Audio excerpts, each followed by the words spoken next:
Hello बच्चों, good morning. कैसे हैं आप लोग? कैसे चल रही है आप लोगों की पढ़ाई? अभी आज आपका लास्ट जो होगा पार्ट होगा कृषि सेक्टर का। आज ये चैप्टर खत्म हो जाएगा और जो नेक्स्ट चैप्टर होगा वो आपका उद्योग क्षेत्र से होगा। और आई होप आप लोग बहुत मेहनत कर रहे होंगे और आपको अच्छे से समझ में आ रहा होगा।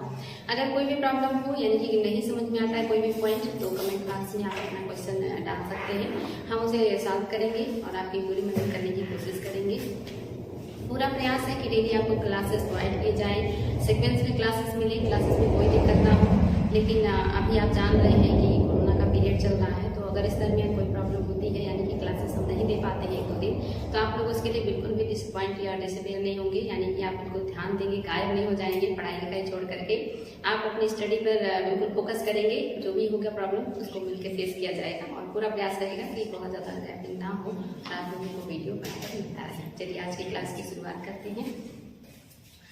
आज की जो है आपका पता है कि आज ये चैप्टर समाप्त होने वाला है, लेकिन ये बहुत सारे पॉइंट्स हैं जो बहुत इंपॉर्टेंट है, इसको आज हम डिस्कस करेंगे। शुरुआत करेंगे मेगा फूड पार्क से। मेगा फूड पार्क बहुत अच्छी योजना है सरकार की। ये क्या होता है?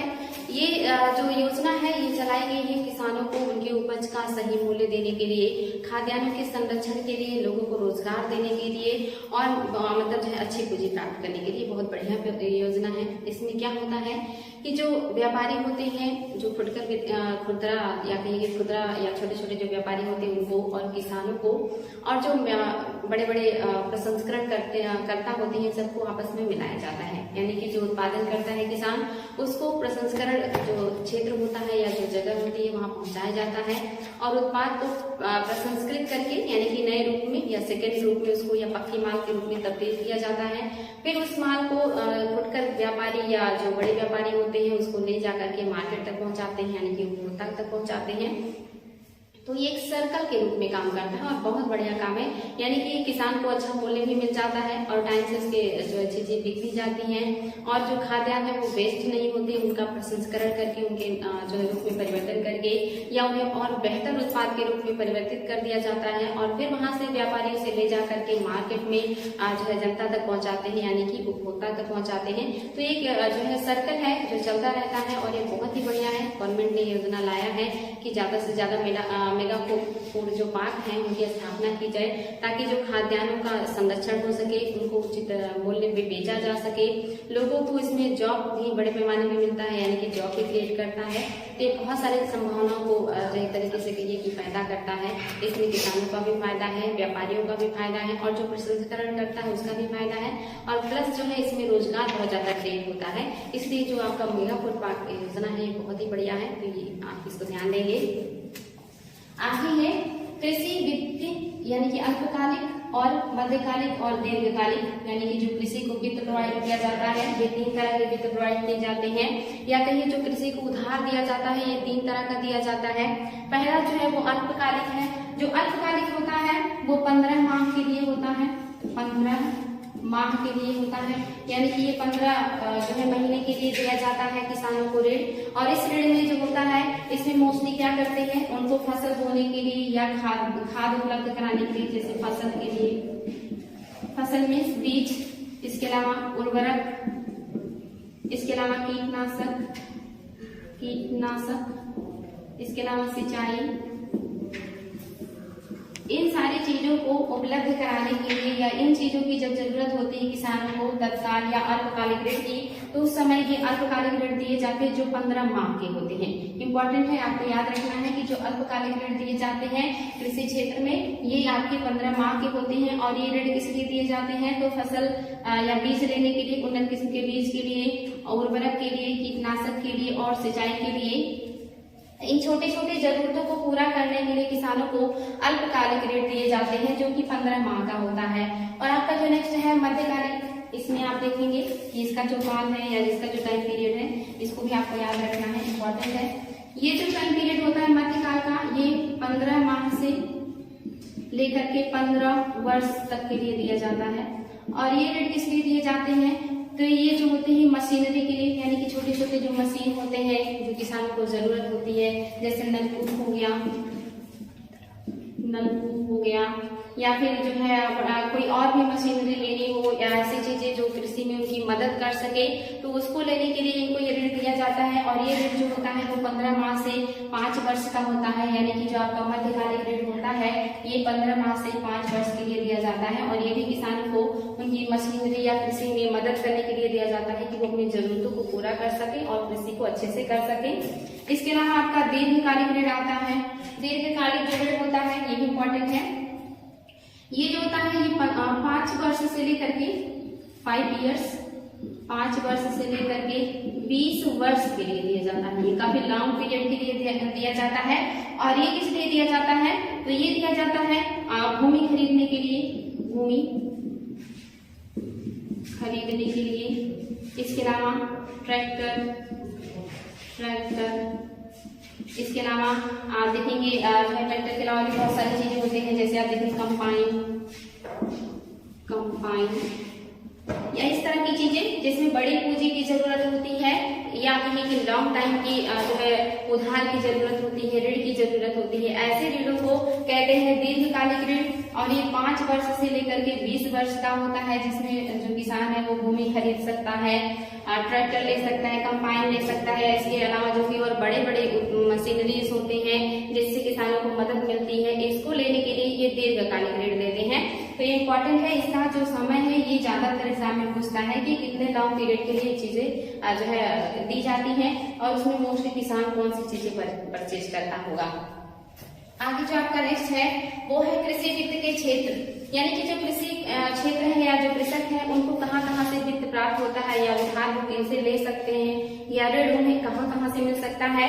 तो इसको 2 भागों में बांटा गया है, एक संस्थागत और एक गैर संस्थागत। संस्थागत मीन्स ऐसी संस्थाएं जो किसानों को ऋण देती हों, और गैर संस्थागत यानी कि जो कोई संस्था नहीं है उसको गैर संस्थागत में रखते हैं। जैसे आप देख सकते हैं संस्थागत में पहला है वाणिज्यिक बैंक। कॉमर्शियल जो बैंक होते हैं ये सबसे ज्यादा कृषि को ऋण प्रोवाइड करते हैं। एग्जाम में आया है क्वेश्चन कि सबसे ज्यादा जो ऋण है वो कौन प्रोवाइड करता है किसानों को, तो वो वाणिज्यिक बैंक जो है या कॉमर्शियल जो बैंक है यही जो है किसानों को सबसे ज्यादा ऋण प्रोवाइड करते हैं। इसके अलावा क्षेत्रीय ग्रामीण बैंक ये भी बहुत ही है अच्छा बैंक है। ये जो है किसानों को लॉन्ग टाइम तक यानी कि सबसे लंबे समय तक का जो ऋण होता है वो प्रोवाइड करते हैं क्षेत्रीय ग्रामीण बैंक। इसके अलावा सहकारी जो है ऋण समितियां हैं।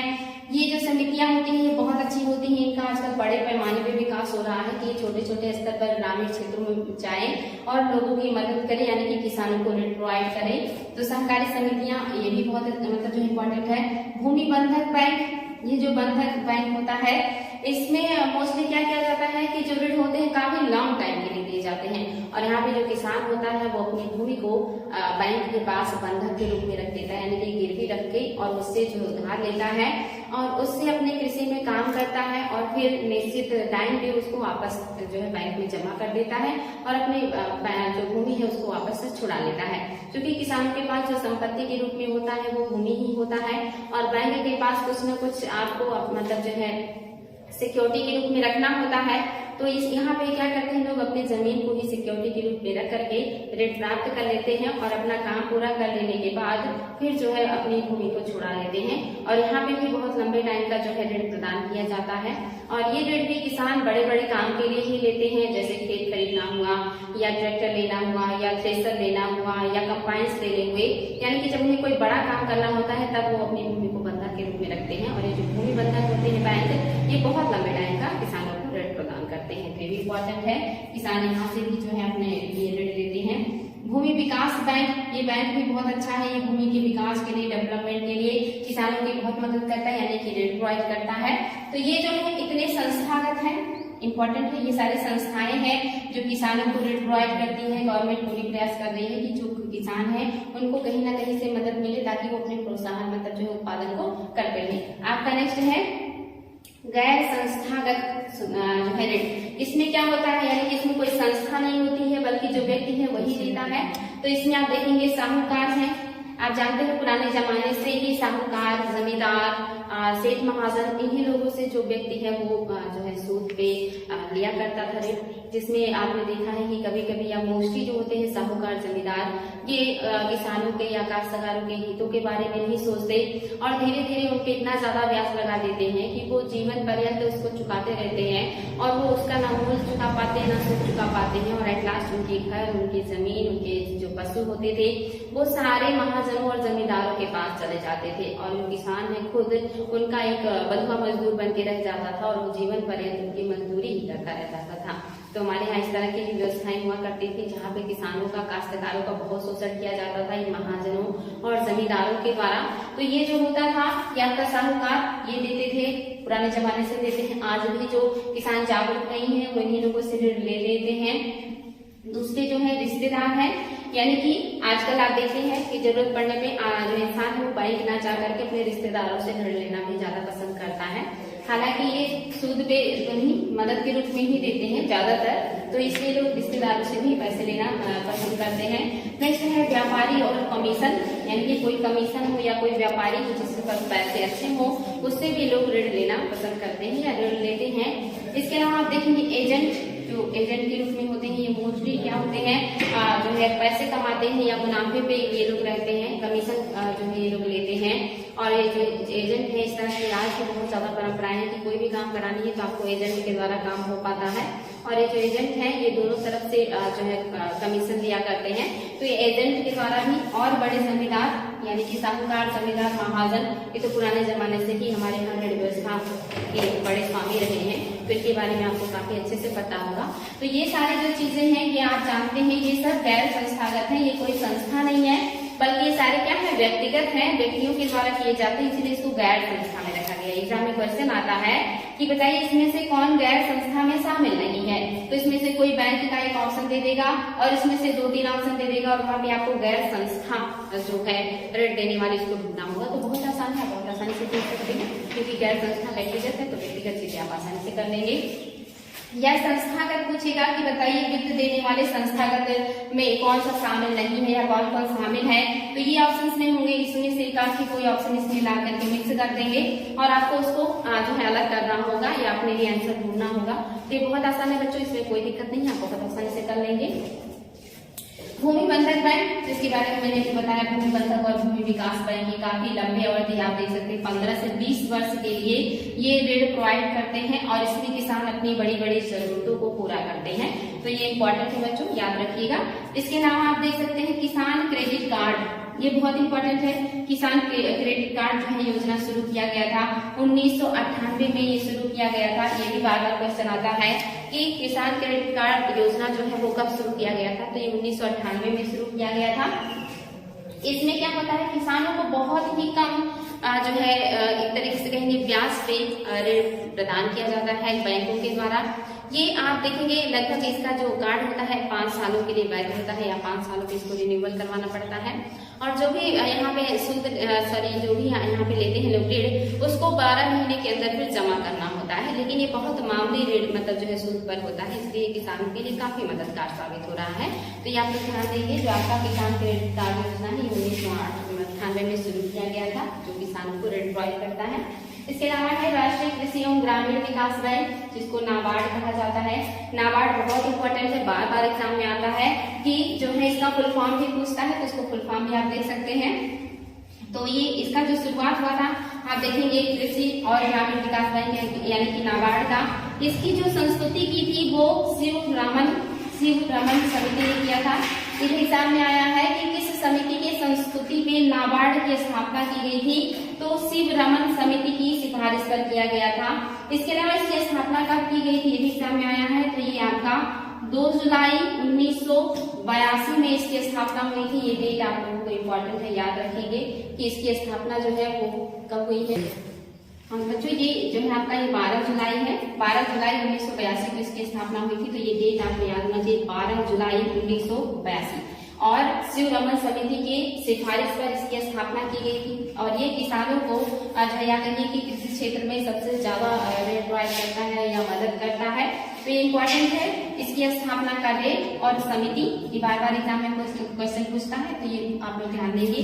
इसके अलावा कृषि लागत एवं मूल्य आयोग, ये जो कृषि लागत और मूल्य आयोग है, ये कृषि जो है ग्रामीण विकास मंत्रालय यानी कि कृषि एवं ग्रामीण विकास मंत्रालय के अधीन ही काम करता है। और ये क्या करता है, तो ये जो मोस्टली जो फसल होते हैं आपके खरीफ और रबी, इन दोनों के लिए न्यूनतम समर्थन मूल्य जारी करने के लिए सरकार से सिफारिश करता है और ये वर्ष में 2 बार जारी किया जाता है। ये जो आपका कृषि लागत और मूल्य आयोग है, ये 24 फसलों पर जो है न्यूनतम समर्थन मूल्य जारी करता है। बहुत इंपॉर्टेंट है, इसको आप लोग याद रखेंगे। 24 फसलों के लिए MSP जारी किया जाता है और जो सिफारिश करता है वो कृषि लागत एवं मूल्य आयोग करता है। ये बहुत इंपॉर्टेंट है, एग्जाम में क्वेश्चन आया है कि सिफारिश कौन करता है और कितने फसलों पर जारी किया जाता है। इसके अलावा आप देखेंगे कि गन्ने के लिए न्यूनतम समर्थन मूल्य नहीं जारी होता, बल्कि गन्ने के लिए उचित एवं लाभकारी मूल्य जो है जारी किया जाता है और ये जारी किया जाता है आर्थिक मामलों की मंत्रिमंडलीय समिति द्वारा। इंपॉर्टेंट है बच्चों, ध्यान देंगे, न्यूनतम जो समर्थन मूल्य है वो कृषि लागत एवं मूल्य आयोग की सिफारिश से जारी किया जाता है और ये 24 फसलों पर जारी किया जाता है। साल में 2 बार जारी किया जाता है, खरीफ और रबी की फसल पर।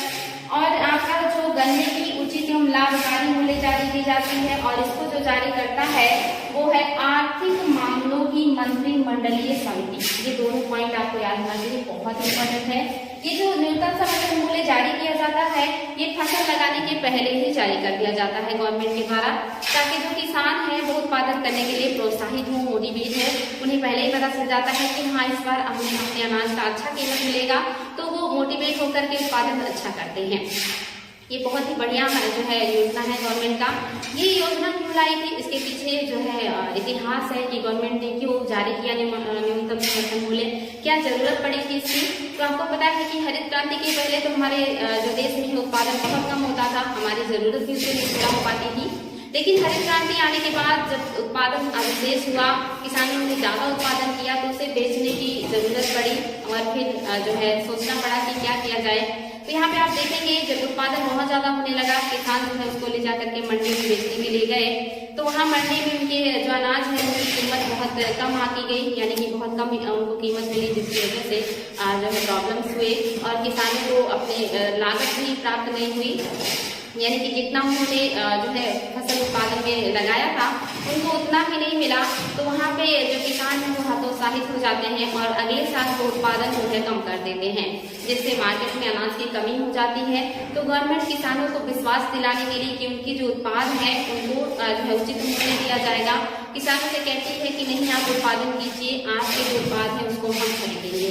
तो किसान यहाँ पे कहते हैं कि क्या गारंटी है, क्या जो है हमारे उत्पाद को खरीदेंगे और सही मूल्य को खरीदेंगे। तो गवर्नमेंट ने वहाँ पे विश्वास दिलाने के लिए उत्पाद का मूल्य जो है लगाने के पहले फसल की घोषणा कर देती है कि फसल आप लगाएं, उसके पहले ही हम बता देते हैं कि आपको कितने जो है रेट में आपके अनाज को खरीदेंगे, यानी कि अनाज कितना भी किसान उत्पादन करे अनाज, सरकार पूरी अनाज खरीदने की गारंटी देती है और न्यूनतम समर्थन मूल्य पे खरीदने की गारंटी देती है, यानी कि उससे कम में कोई अगर खरीदता है तो गवर्नमेंट उसको पनिशमेंट भी देगी, लेकिन अगर उससे ज्यादा मूल्य पे कोई लेता है तो गवर्नमेंट उसके लिए छूट देती है। तो कोई आप देख सकते हो, यानी कि जो भी न्यूनतम समर्थन मूल्य हमने जारी किया है उससे नीचे आपका अनाज कोई नहीं खरीदेगा और ना ही आपको उससे नीचे बेचने की जरूरत है, क्योंकि आप कितना भी उत्पादन करेंगे हम आपका सारा अनाज खरीदेंगे और उसी मूल्य पे खरीदेंगे जो हमने घोषणा की है। तो यहाँ से जो है सरकार ने शुरुआत की जो है किसानों के लिए न्यूनतम समर्थन मूल्य जारी करना, ताकि जो किसान है वो अपने आप को सुरक्षित महसूस करें और निश्चिंत होकर के उत्पादन करें। और ये उत्पादन प्रोत्साहन के लिए भी किया जाता है ताकि जो किसान है वो नियमित रहे और अच्छे से उत्पादन करें। तो ये इतिहास है न्यूनतम समर्थन मूल्य का कि क्यों आया था न्यूनतम समर्थन मूल्य, ध्यान देंगे। तो बच्चों आपका हो गया कृषि लागत एवं मूल्य आयोग, जो न्यूनतम समर्थन मूल्य जारी करने के लिए गवर्नमेंट से सिफारिश करती है। इसके अलावा आप देखेंगे यहाँ पे कृषि विपणन। ये कृषि विपणन क्या है, तो ये जो कृषि विपणन होता है ये यानी कि जो कृषि उत्पाद है उनको जो है कृषि क्षेत्र से लेकर के मार्केट तक पहुंचाना और मार्केट से फिर उपभोक्ता तक पहुंचाने की जो परंपरा या जो प्रक्रिया चलती है इसी को कहते हैं कृषि विपणन। ये बहुत ही जरूरी स्टेप होता है, यानी कि जो किसान उत्पादन करता है अगर वो मार्केट तक ना पहुंचे या मार्केट से उपभोक्ता तक ना पहुंचे तो फिर ये जो संतुलन होता है ये बिगड़ जाता है और यहाँ किसानों को बहुत नुकसान होता है।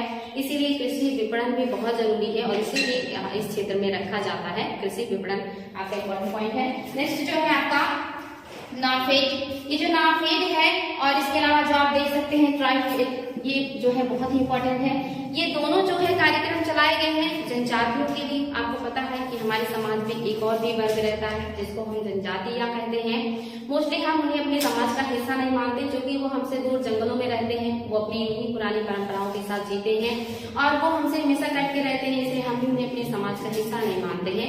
लेकिन उनके पास एक प्राचीन परंपरा है जो आज तक चली आ रही है। उनके पास बहुत सारे नॉलेज है जो हमें नहीं है, यानी कि जड़ी बूटियों का या उन जो है जो अपने हाथों से वो अच्छी अच्छी कलाकृतियां बनाते हैं, विभिन्न उत्पाद बनाते हैं, उनके उत्पाद को भी मार्केट तक पहुंचाने के लिए या उनके ज्ञान को लोगों के सामने लाने के लिए या उन जो है दुर्लभ जो होती है चीजें जो वो जानते हैं जिसके बारे में आज भी हमें पता नहीं है, उन सारी चीजों को मार्केट में लाने के लिए और उन जनजातियों को फायदा पहुंचाने के लिए, लाभ पहुंचाने के लिए, उनको मोटिवेट करने के लिए या जो उत्पाद वो बनाते हैं उस उत्पाद की सही कीमत देने के लिए और उनको साहूकार और जमींदारों से संरक्षण प्रदान करने के लिए, इन सारी चीजों को जो है व्यवस्थित करने के लिए गवर्नमेंट ने दो योजनाएं लाई हैं जो बहुत ही अच्छा है। एक आपका है नाफेड के द्वारा लाए गए हैं और दूसरा जो है आपका ट्राइफेड। ये दोनों जो है जनजातीय उत्पादों, जनजातीय जो ज्ञान है, जनजातियों का जो जीवन है उससे संबंधित है।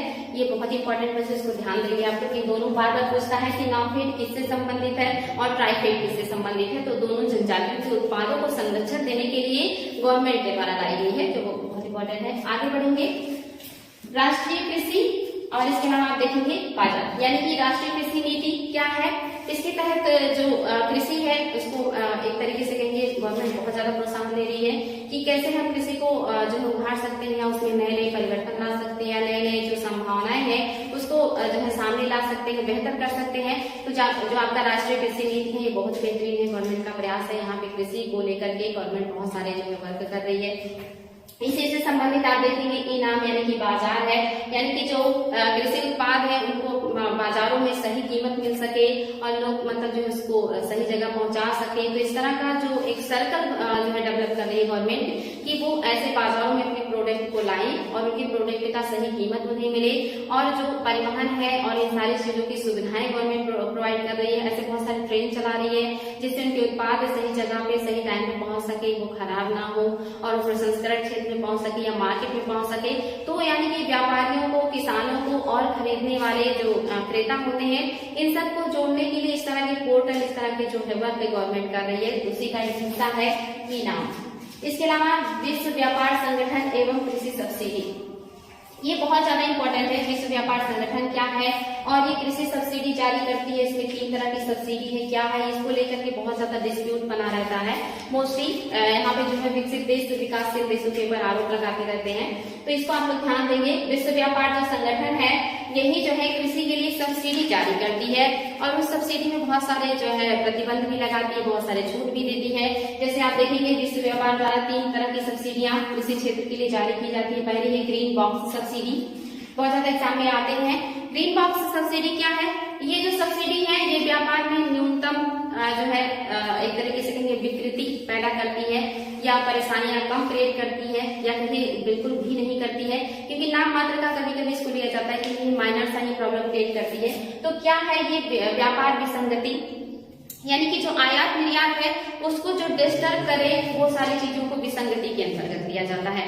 यानी कि जो विश्व व्यापार है संगठन है वो सोचता है कि कोई भी देश इतना ज्यादा अपने किसानों को प्रोत्साहन ना दे, इतना ज्यादा ना मदद कर दे कि उत्पादन इतना ज्यादा वो करने लगे कि उत्पाद का जो रेट है वो घट जाए और जो विश्व के बाकी देश हैं जो बहुत ज्यादा उत्पादन नहीं कर पा रहे हैं उनके उत्पाद को कोई ना खरीदे, यानी कि आयात निर्यात विश्व व्यापार या जो स्तर पर होता है वो प्रभावित ना हो जाए।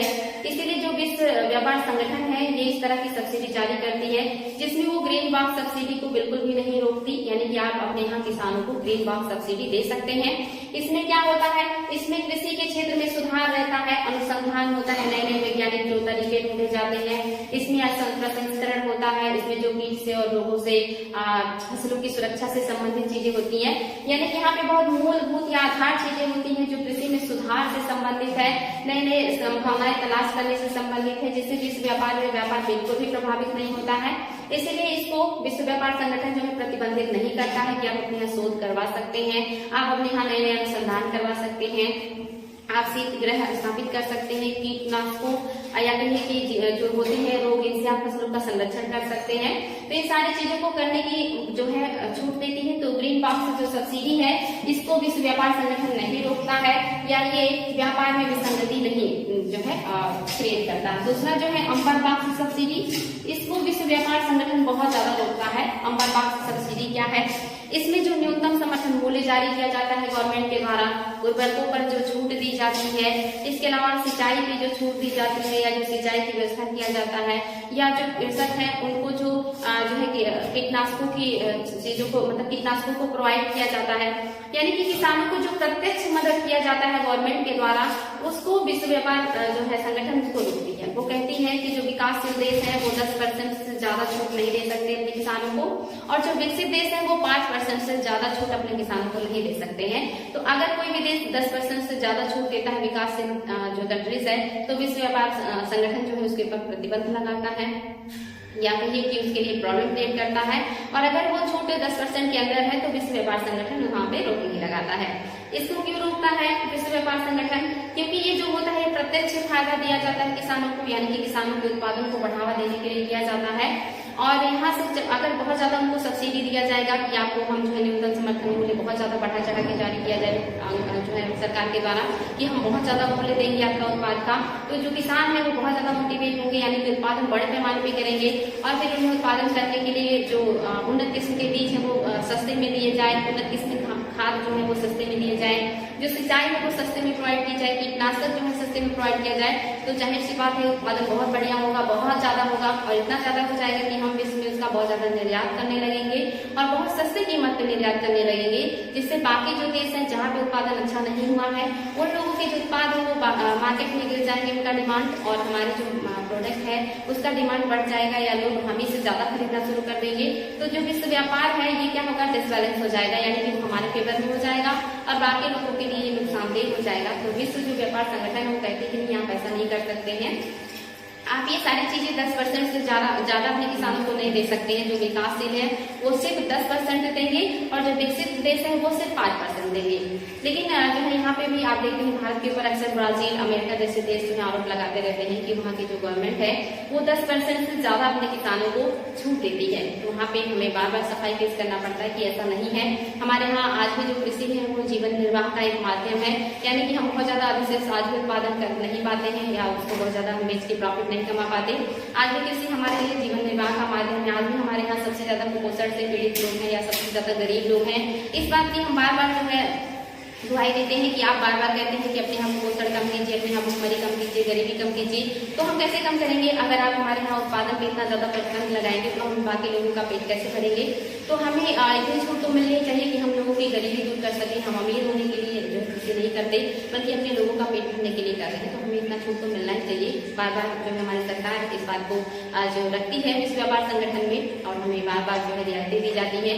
और सही भी है, हमारे यहाँ जो जोतें हैं बहुत छोटी है, जनसंख्या बहुत बड़ी है, उत्पादन बहुत कम होता है, जिससे बहुत मुश्किल से चीजें जो व्यवस्थित हो पाती हैं। अमेरिका जैसे देश में जनसंख्या बहुत कम है और जो खेत हैं बड़े, वो जो जोतें हैं वो काफी बड़ी हैं, यानी कि उत्पादन वो बड़े पैमाने पे करते हैं। और ये जो सब्सिडी है डॉलर में आती जाती है, तो डॉलर में देखेंगे तो जो है हम यहाँ तब भी बहुत कम ही दे पाते हैं, यानी कि हम 10% भी उसका फायदा नहीं उठा पा रहे हैं। लेकिन उसको रुपए में बार बार मापा जाता है, रुपए में हमारा जो सब्सिडी है वो ज्यादा हो जाता है, इसीलिए बार बार हमारे पर जो इस तरह के इल्जाम लगाए जाते हैं। तो मोस्टली करंट में चीजें बनी रहती हैं, उसको भी आप लोग ध्यान देंगे। और इसमें एक टेक्निकलिटी भी है, जैसे मान लीजिए कि अमेरिका के जो किसान है उनके पास बहुत बड़े बड़े लैंड होते हैं, यानी कि एक के पास 100 बीघे होते हैं। अब उसमें वो बहुत ज्यादा उत्पादन करते हैं, उसके लिए 5% की छूट मिले तो उनके लिए बहुत है। हमारे यहाँ एक व्यक्ति के पास कहीं 1 बीघा है, किसी के पास 2 बीघे हैं, किसी के पास वो भी नहीं है, तो उसको हम 10% की छूट दे दे तो ओवरऑल मिलाकर के बहुत कम है।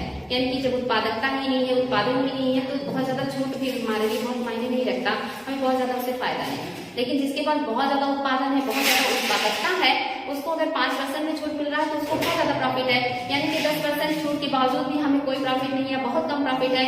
और अमेरिका जैसे बड़े देशों में जहाँ पे किसानों के पास बड़ा लैंड है, उनको 5% की छूट उनके लिए काफी फायदेमंद साबित हो जाता है। तो हर तरह से हम अभी भी बहुत ज्यादा मतलब पिछड़े हुए हैं, तो हमारे लिए 10% ही कम है। हालांकि हम अभी भी 10% का उपयोग बहुत ज्यादा नहीं कर पाते हैं।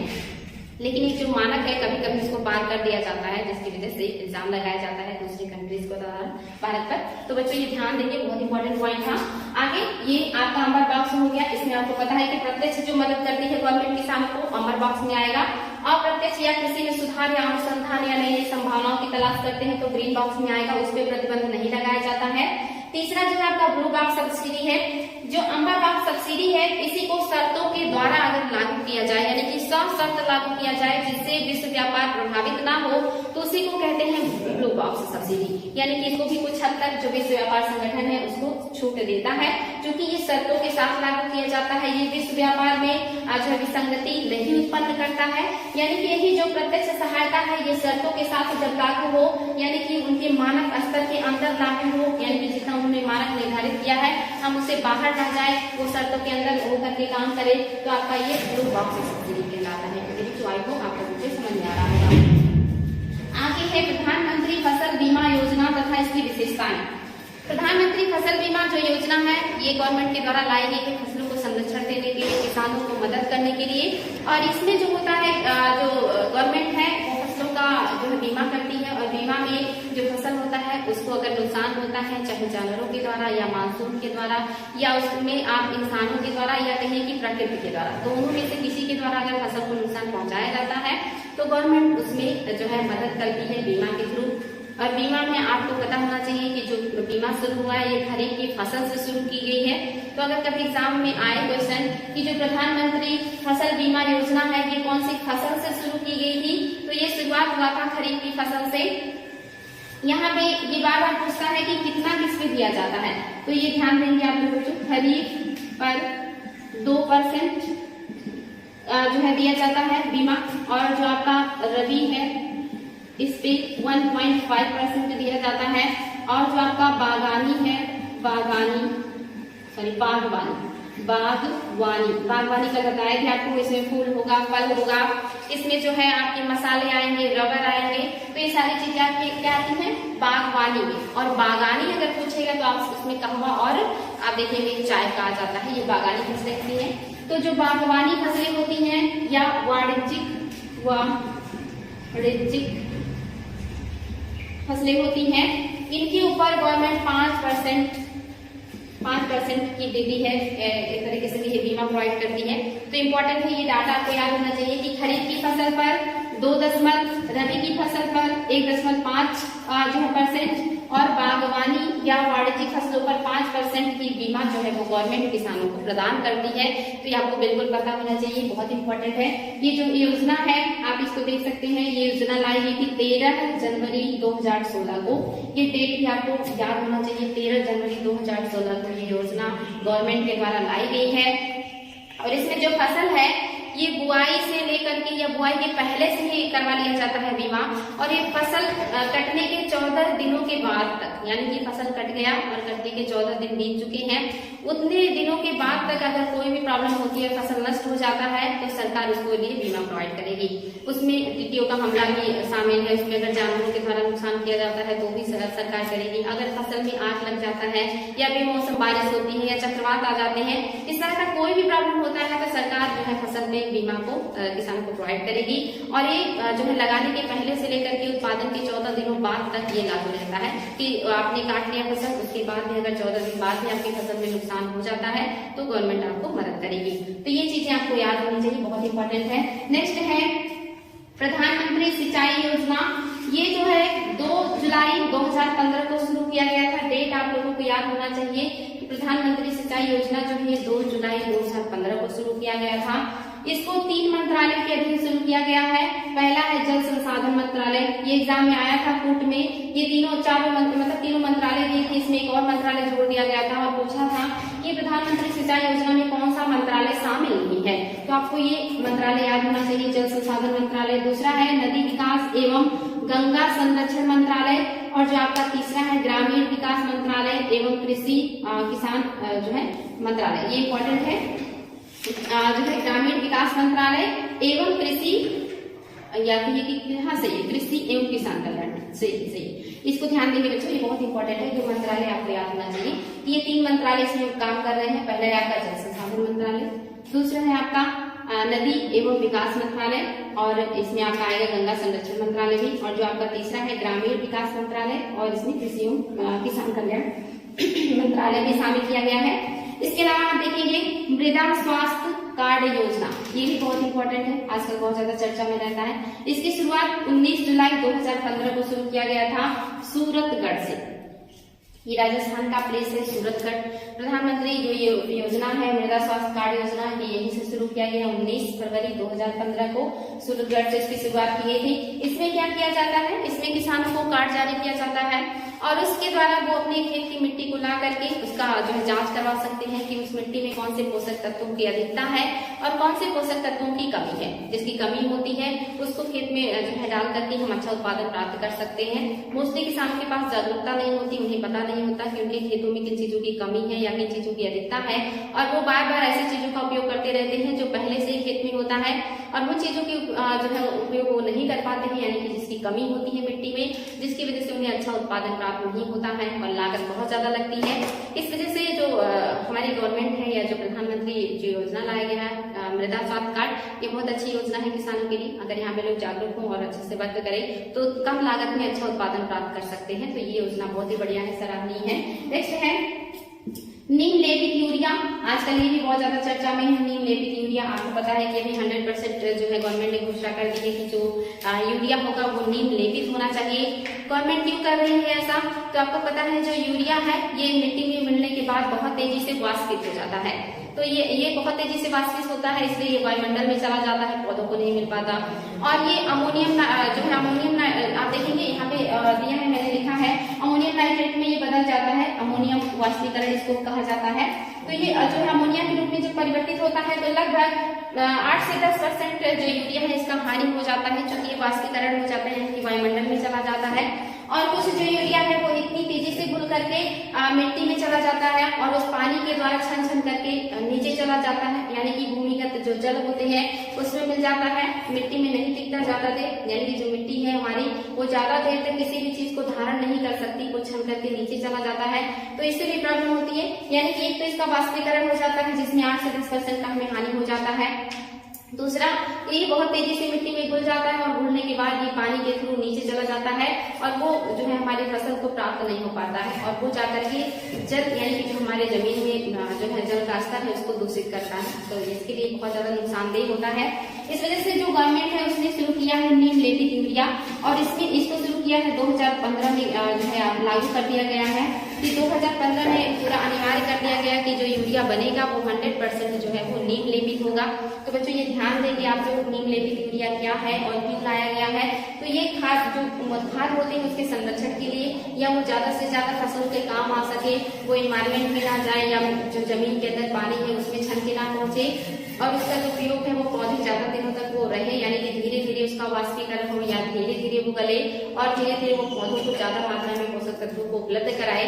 इसी वजह से जो गवर्नमेंट है वो नीम लेपित यूरिया को लेकर के आई है, क्योंकि ये अमोनिया वाष्पीकरण हो जाता है, इसका याद रखिएगा, ये अमोनिया में परिवर्तित हो जाता है और ये तेजी से वाष्पीकरण हो जाता है, जिसकी वजह से 8 से 10% की हानि हो जाती है। इंपॉर्टेंट है बच्चों, ध्यान देंगे इसको।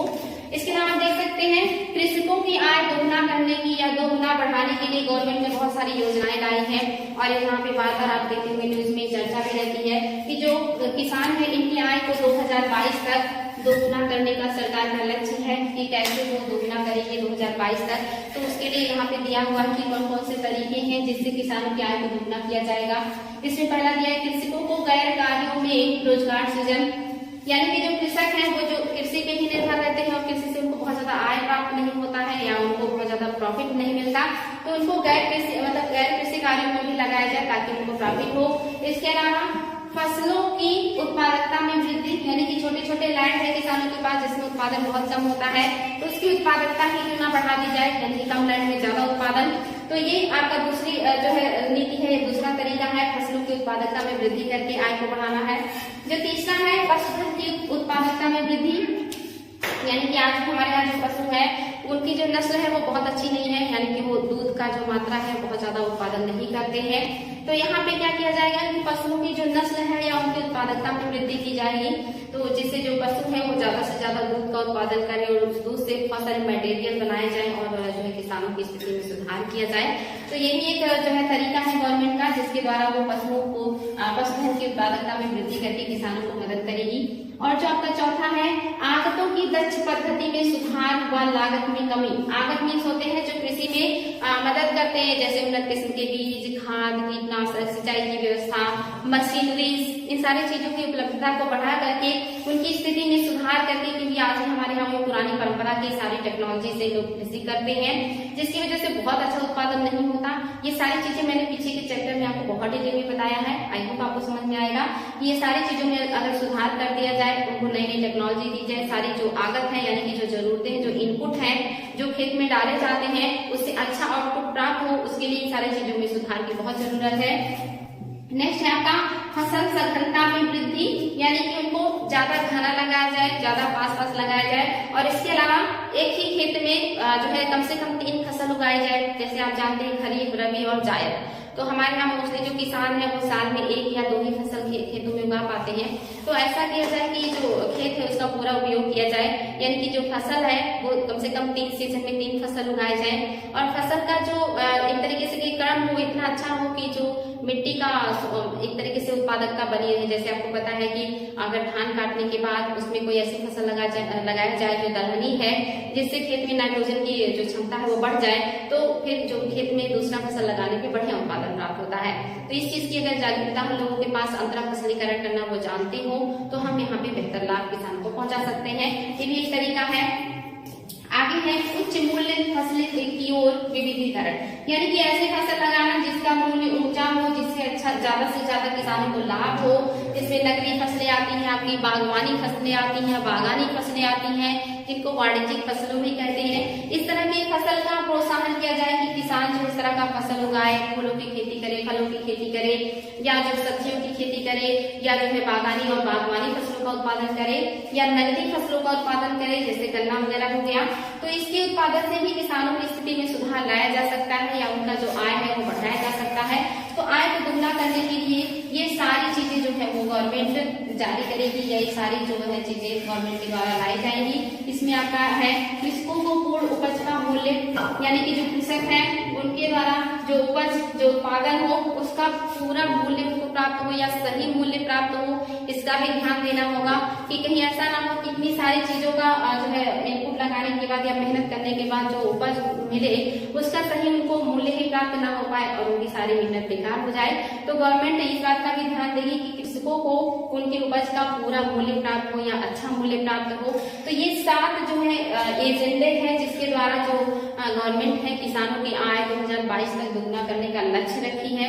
हालांकि आप जान रहे हैं कि इस समय महामारी का दौर चल रहा है, तो सारे काम बहुत अच्छे से नहीं हो पा रहे हैं। तो आई थिंक गवर्नमेंट ये प्राप्त कर पाएगी कि नहीं, वो तो देखने का विषय है 2022 तक। लेकिन गवर्नमेंट इतनी सारी नीतियों को लागू करके किसानों की आय को दुगना करने का प्रयास कर रही है। इसके अलावा आप देख सकते हैं यहाँ पे आकार दिया हुआ है कि हमारे यहाँ जो कृषि है या जो भूमि है उसके क्या आकार है। तो मैं आपको बार बार सीमांत किसान कहती हूँ कि सीमांत किसान कौन होते हैं, एग्जाम में आया है। तो सीमांत किसान वो होते हैं जिनका जो जमीन है वो 1.00 हेक्टेयर से भी कम होता है। और आपको पता होना चाहिए भारत में ज्यादातर किसान है वो सीमांत है, यानी कि उनके पास 1 हेक्टेयर से भी कम जमीन है। बच्चों ये बहुत इंपॉर्टेंट, इसको ध्यान देंगे। इसके अलावा आप देखेंगे छोटे किसानों में किसे जो है शामिल किया जाता है। तो आपके छोटे किसान वो होते हैं जिनके पास 1.00 से 2.00 हेक्टेयर भूमि होती है, यानी कि 1 हेक्टेयर से 2 हेक्टेयर भूमि जिसके पास होगी वो आपका छोटा किसान कहलाएगा, या छोटे जो है आकार का भूमि कहलाएगा वो। इसके अलावा है अर्ध मध्यम। अर्ध मध्यम में आप देखेंगे तो 2.00 से 4.00 हेक्टेयर भूमि को लिया जाता है, यानी 2 से 4 हेक्टेयर की जो भूमि रखता है वो किसान आपका अर्ध मध्यम किसान कहलाएगा। इसके अलावा जो मध्यम होगा उसके पास 4.00 से आपका 1.00 हेक्टेयर भूमि आएगा, जो है 10.00 हेक्टेयर भूमि आएगा, यानी कि 4 से लेकर के 10 हेक्टेयर अगर किसी के पास लैंड है तो वो व्यक्ति मध्यम किसान कहलाएगा। इंपॉर्टेंट डाटा है।